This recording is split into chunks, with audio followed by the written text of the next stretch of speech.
tu ficou um cara famoso, Sim. né? Rico, ajudando muita gente te reconhece por ter ajudado, inclusive aqui, nosso, Brasil Paralelo, tem um pedaço teu, não dá para saber se a Brasil Paralelo existiria sem Érico Rocha nos ensinando, embora a gente não se conhecesse pessoalmente, mas a gente como aluno, né? Que massa. Não dá para saber se existiria, é difícil dizer que não existiria, mas que eu acho que no mínimo ia demorar muito mais tempo para conseguir desabrochar, sabe? Ou seja, muitas conquistas, certo? Você falou também, eu vi você falando há pouco tempo que começou a priorizar mais saúde também na sua vida. Sim. Trazer isso para o seu foco.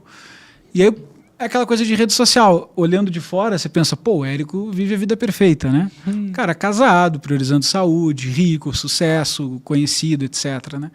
E como é que foi a vida pessoal, cara, de lá para cá? Assim, quais foram os teus altos e baixos? Como é que tá hoje? Eu acho que na vida pessoal, em termos de saúde, a primeira coisa que teve um lançamento que eu fiz e depois de todo lançamento eu ficava doente. Acontece, porque você vende aquilo, mas aquilo tira uma energia tanto, você deixa de dormir, você dorme menos, aquela a gente sabe como imunidade vai baixando e tal. E aí teve um lançamento que eu quebrei, assim, eu estava até em Barcelona, fiz o lançamento, morava em Barcelona, estava viajando o mundo. Depois de um tempo que eu voltei para o Brasil e tal, essa parte, um dia a gente resolveu viajar o mundo, de verdade.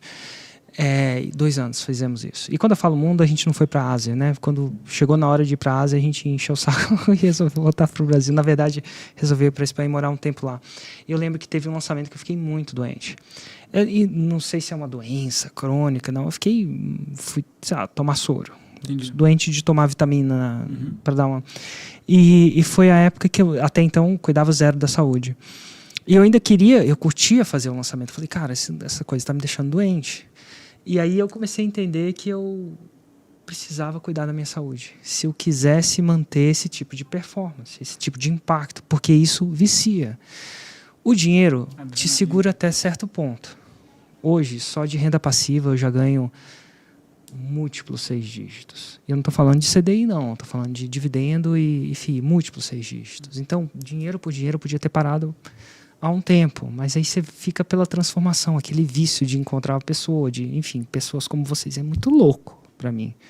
Contar e saber que tem um pontinho de Érico na Brasil, né?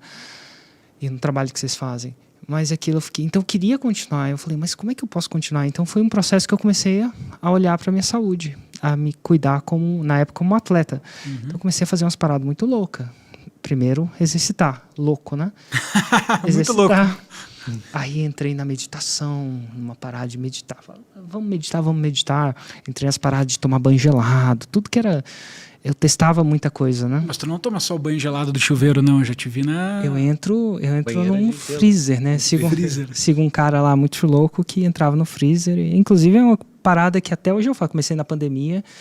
Então, o nascimento disso veio o nascimento da saúde veio do empreendedorismo, e cara, eu quero continuar isso, mas eu não quero a frequência se precisava se cuidar. E hoje eu acho que meus marcadores de saúde são melhores do que quando eu trabalhava no banco, por exemplo. Então essa parte foi boa. Na parte pessoal é uma parte muito louca, com altos e baixos, né? Porque a Ju não me conheceu o Érico que o Érico é hoje. Ela me conheceu um Érico incógnito. E a Ju, ela gosta do incógnito. Então você vai ver ela muito pouco nas minhas redes. Assim, às vezes dá uma escapulida. Às vezes eu mostro meus filhos, dá uma escapulida. Mas você vai ver. Teve até uma parada que a gente estava filmando um podcast e a galera do Tumérica, a gente vai fazer uma surpresa para você e tal. Não vai ser ao vivo, mas eu acho que vai dar certo. Você tá bem com isso? Eu falei, não, tô bem, a gente faz e tal. E a surpresa que eles queriam era colocar o meu filho, tem 12 anos agora, tinha 11, agora fez 12 semana passada, colocar meu filho no podcast. Juliana falou assim, mas nem por cima do meu cadáver, assim. Então, assim, eu acho que o processo do casamento, o Érico se transformou, né? Desse negócio de ser... E para Ju, que ela valoriza muito essa parte de incógnito, é um desafio muito grande, que até hoje a gente lida de uma forma ou de outra. Então parece fácil para muita gente, para uma pessoa que gosta de ser incógnita, deve ser difícil estar casada comigo.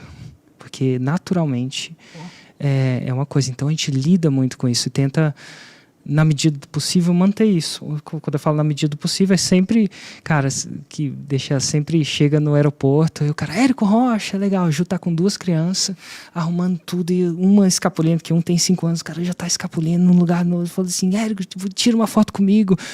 Aí ela segurando 2 filhos, tentando manter, tentando pegar o próximo voo, vira pra ela e fala assim, se segura aqui, tira essa foto. Eu falo, meu Deus, ela vai voar no pescoço dele.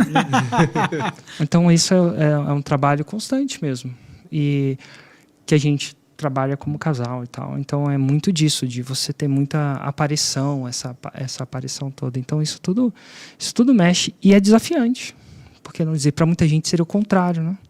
Mas pra gente é, e pra mim um pouquinho também. Mas por que eu continuo então?